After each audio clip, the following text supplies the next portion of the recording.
Hi everyone. Today I wanted to make a history video again, a topic I've wanted to get to for some time and just haven't sat down to do it. Today I wanted to discuss the Mamluk Sultanate. So I'll begin by discussing a brief outline, and then I will discuss these two books that I have on the screen that are good if you want to learn more, and then I will give kind of a short historical overview and talk about the Mamluk institution, which is different than the state. So the Mamluks are not as well known as some of these other medieval, early modern Muslim states, and it was unique in that Mamluk is not related to dynasty. So, for example, of course, the Ottomans are named after, the Ottoman Empire is named after the Osmanlı dynasty. The same thing in Persia, the Safavi, and later Qajars. Those are both names of the dynasties. And, of course, in India, under the Mughals, although Mughal is a later name given to them, it was a dynastic state under the descendants of Babur. And the Mughals, not really relevant, but Mughals, I think, claimed descent from Tamerlane. So the Mamluks come, if you want to learn more, I highly recommend this new book. Just came out last year by a very good historian named Karl F. Petrie, and it's the Mamluk Sultanate, a history. I've been reading it. I read most of it. It's very good. It's an academic book, but I think it's a good read, especially even if you just want to read the first chapter that kind of summarizes the events. It's a good read. And we also have this book by another great historian of the Mamluks, Amalia Levanoni, Turning Point in Mamluk History, the Third Reign of Al-Nasir Muhammad ibn Qalawun, 1310 to 1341. And this deals with a lot of issues in Mamluk history. We'll talk about that in a minute, what happens. So, what does Mamluk mean if it's not a dynasty? It's a name for the system of military recruitment and essentially slavery, but I'm not really comfortable using that term because it's not quite reflecting what was happening. So, Mamluk in Arabic, it means one who is owned, but it's different from the other term in Arabic for a slave, which we would think of as a more conventional slave, a chattel, or a labor slave that we can think of from the classical Greece and Rome to 19th century. What these Mamluks were initially, and there were groups they were purchased from the Turkic steppes, so they were Kipchaks, which was a medieval sort of Turkic confederation, region in Central Asia, southern Russia, what's today southern Russia and Russian Central Asia, and they were pressed into military service. So this is why, one of the reasons why during the era of the Crusades and after, a lot of the military force in the Islamic world are Turks. They are not Arabs, although there are Arabs, of course, in these Muslim armies as well.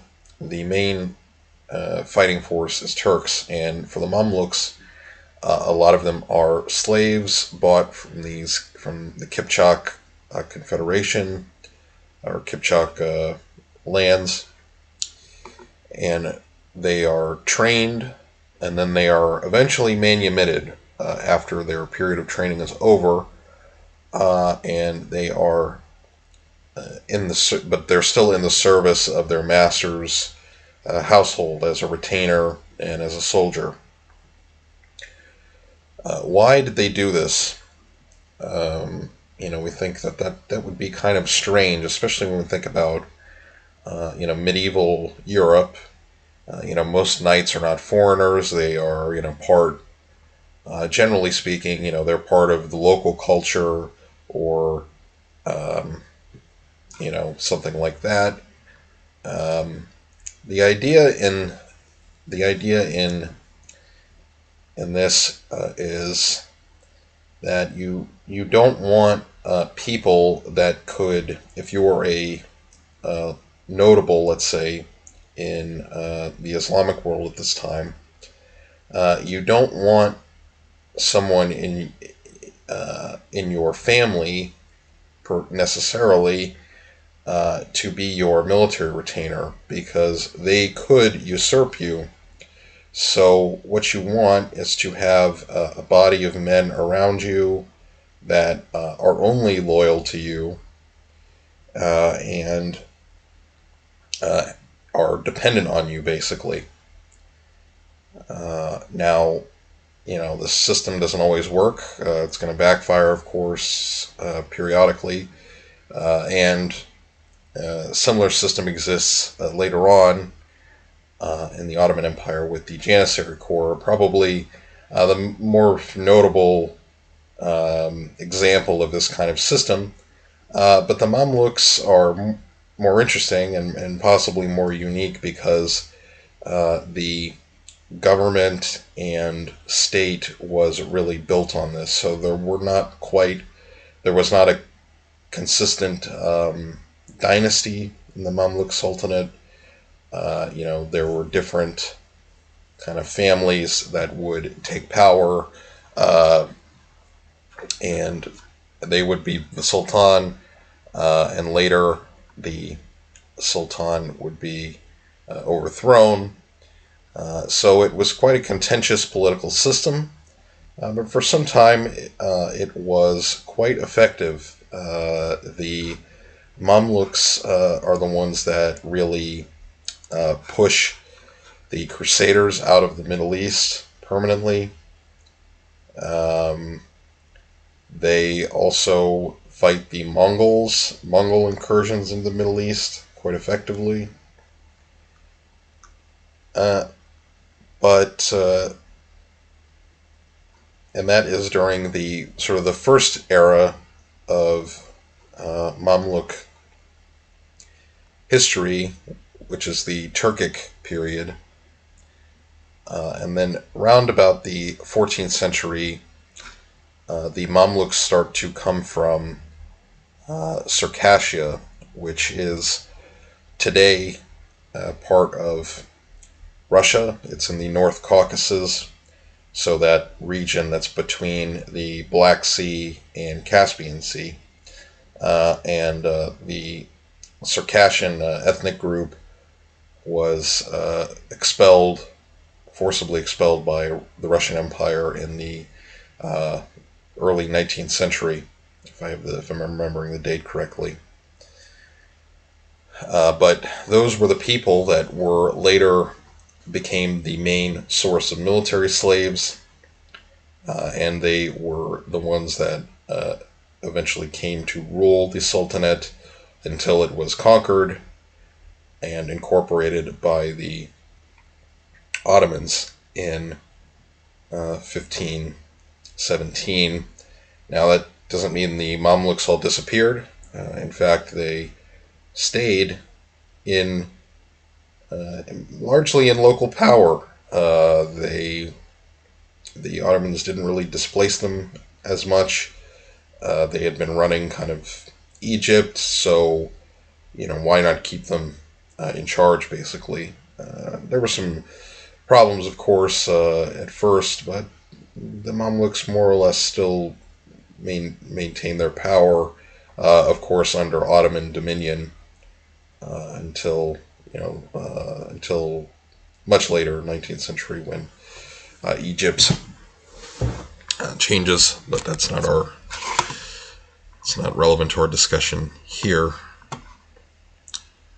So, what was the Mamluk military actually like? What was it based on? Actually, before I go to that, I'll talk about the map. So,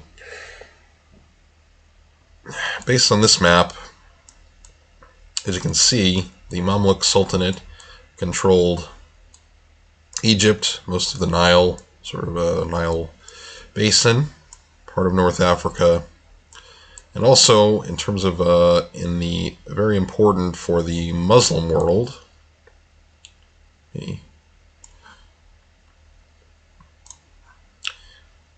They controlled the Hijaz, which has the two Muslim holy cities, Mecca and Medina.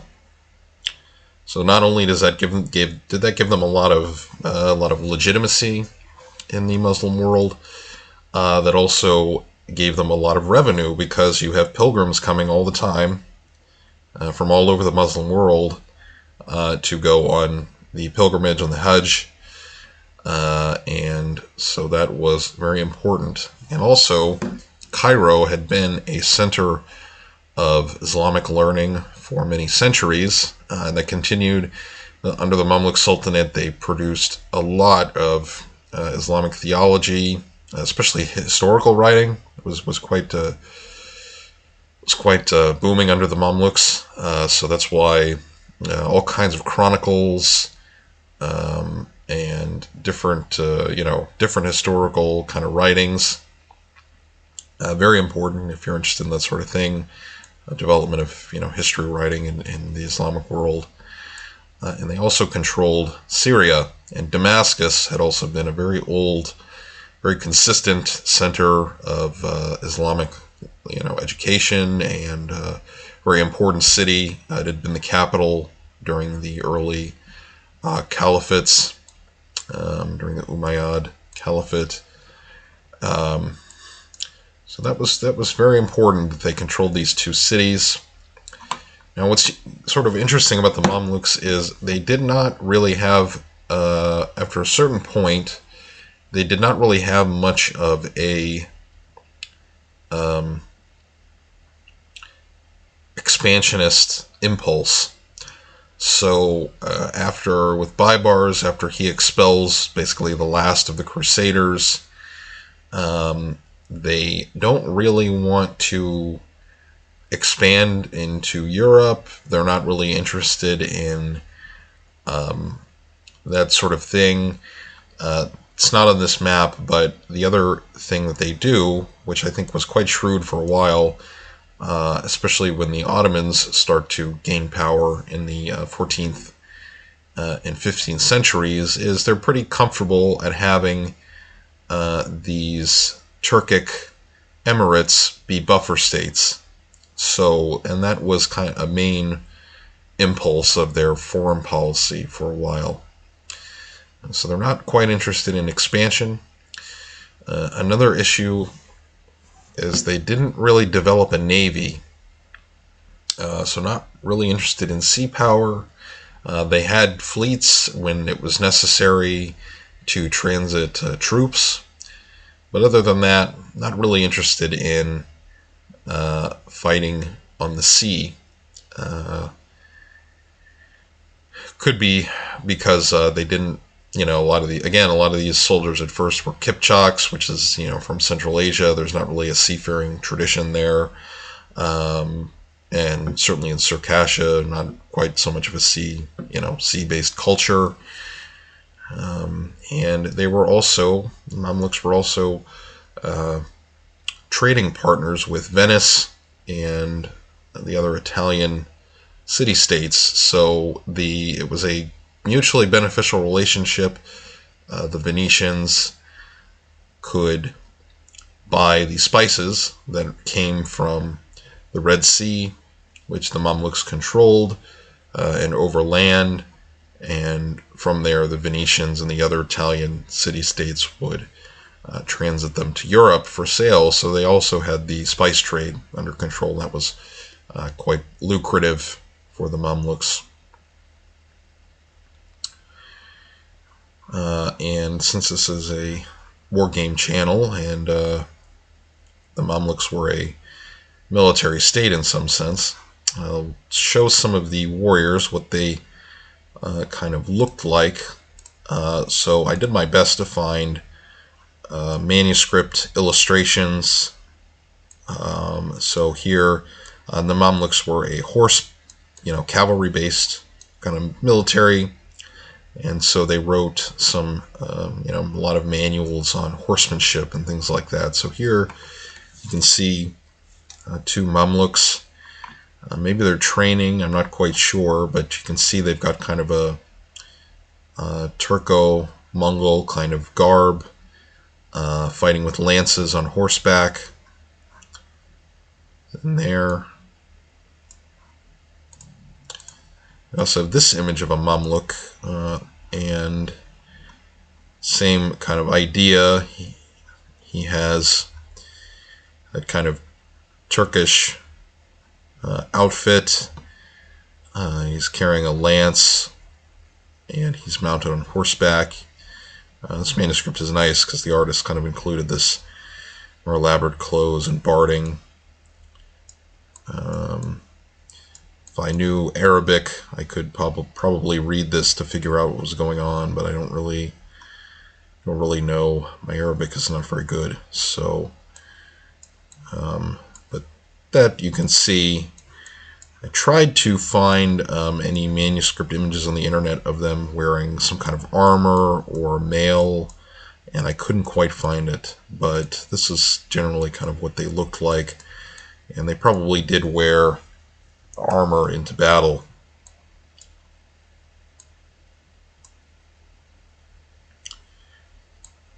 So, and as I was mentioning, this was Cairo and Damascus were pretty literate places, so there were a lot of manuscripts that they produced, and on many topics, including horsemanship, military, what we would call military science today.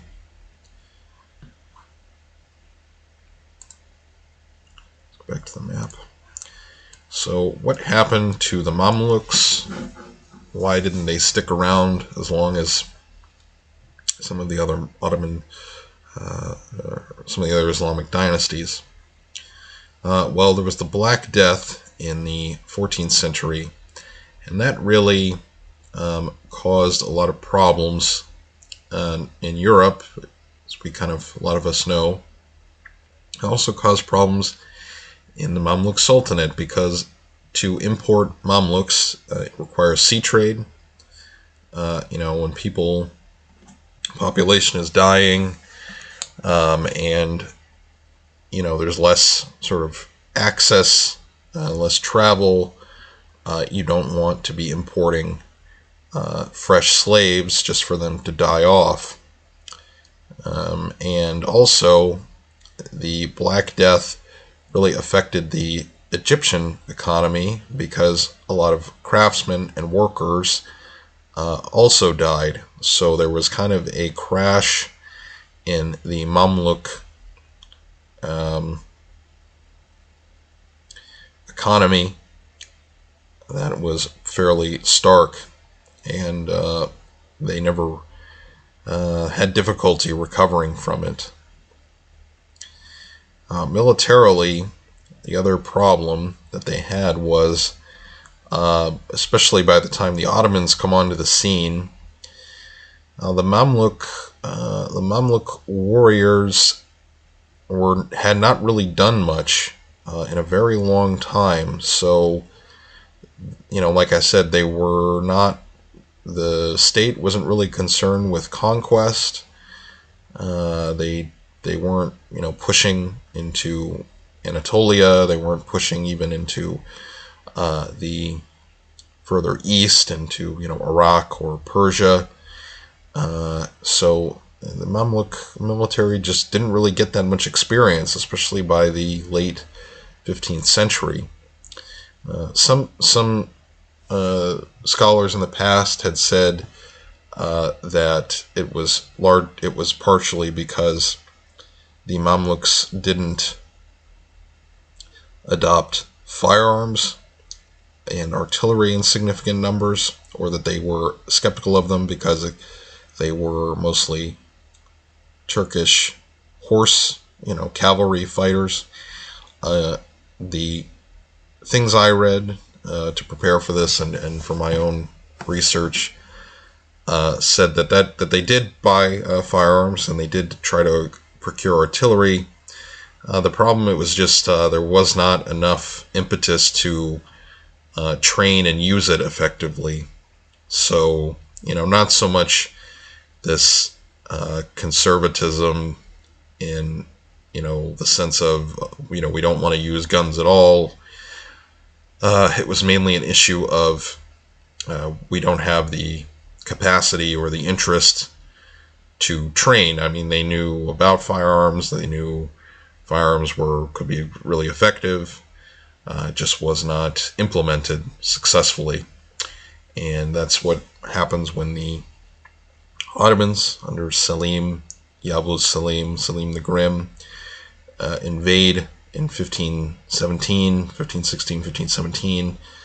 The Ottomans use their firearms quite effectively, and the Mamluk artillery is not able to defeat. One reason for the Mamluk defeat is that they are not able to overcome the Ottoman tabors, the wagon forts that they had been influenced by the Hungarians to use. So that's one reason. But like I said, the Mamluks themselves, most of the families stay in power just as the elites of the Ottoman system that are ruling Egypt.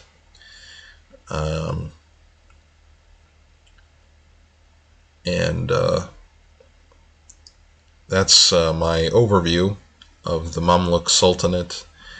If you liked it, it was just kind of general. I didn't get into the details, so that's why I encourage you, whenever I do a historical topic, to find the books, the good books, that are usually, unfortunately, very expensive academic titles, but you can find, the good thing is now with the internet you can find a lot of them for free. So, but I highly recommend this one if you just want to get an overview.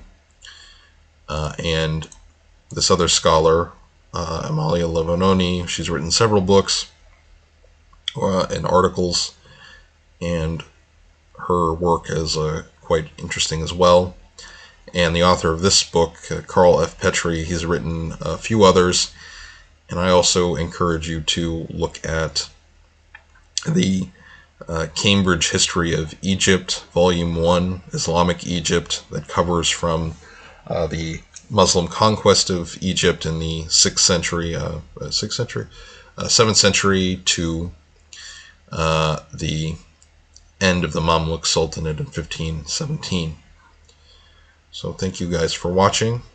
I hope you liked it, and if you want me to cover more history topics like this, especially on sort of Islamic, medieval Islam and its militaries, let me know, and I will try to make more videos like this. So thank you, and I'll talk to you guys in the next one.